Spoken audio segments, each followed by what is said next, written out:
and welcome. This exercise is called the Swan Dive, and this one is really fun. This is actually one of my favorites.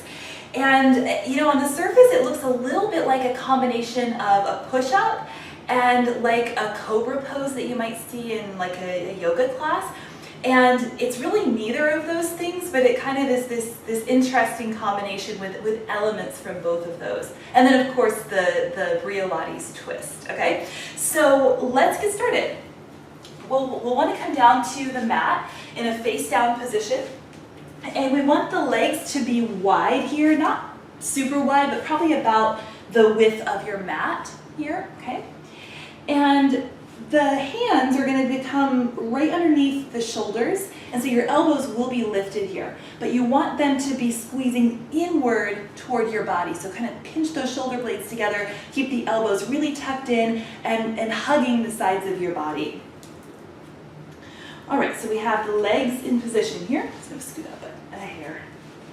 Okay, so legs are in position. They're about as wide as the mat or a little wider.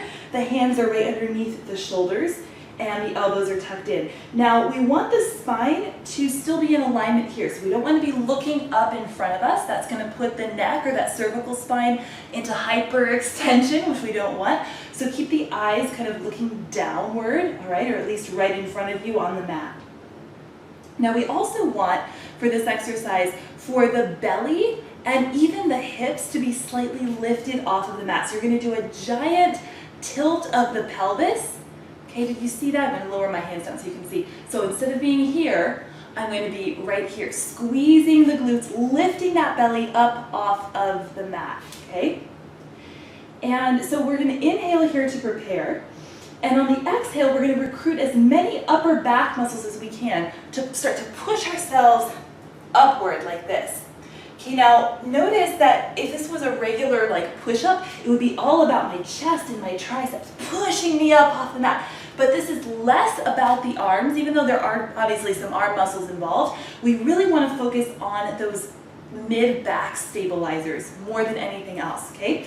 So with the arms in at the sides, inhale, prepare, and then just try to squeeze the shoulder blades a little tighter and really draw the shoulders away from the ears as we lift up. So a lot of that comes from the upper back. Now, here's the fun. As we come back down to the mat, the body's going to move as one unit. So now that you're up here, you're glued into this position, okay? And the only thing that can move are your elbows. It's the only joint in the body that can move, okay? So as the elbows move, therefore, again, the rest of me is one unit. I'm like a statue here. So as I come down, the other side comes up, right? And so I'm going to exhale up, do the same thing again. Shoulders are down, still here at the top. Inhale, come down, whole body moves as one unit, and legs lift, kind of like a seesaw, okay? Kind of like a seesaw. And we always inhale on the way down, exhale on the way up, and try to initiate as much of the movement as possible from that upper back. You will still feel your triceps, but try to really get as much of that upper back and mid back as possible, okay?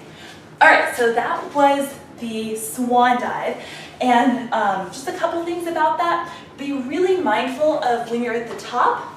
Let me show you that. When you're here, not letting the shoulders creep up toward the ears. We don't want it to look like this, okay? So really make an effort to keep the shoulders down, okay? So the scapula, the shoulder blades should be down and back.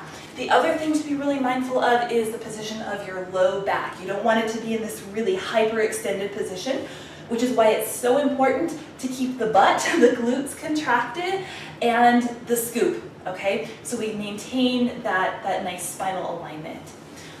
All right, that was called the Swan Dive.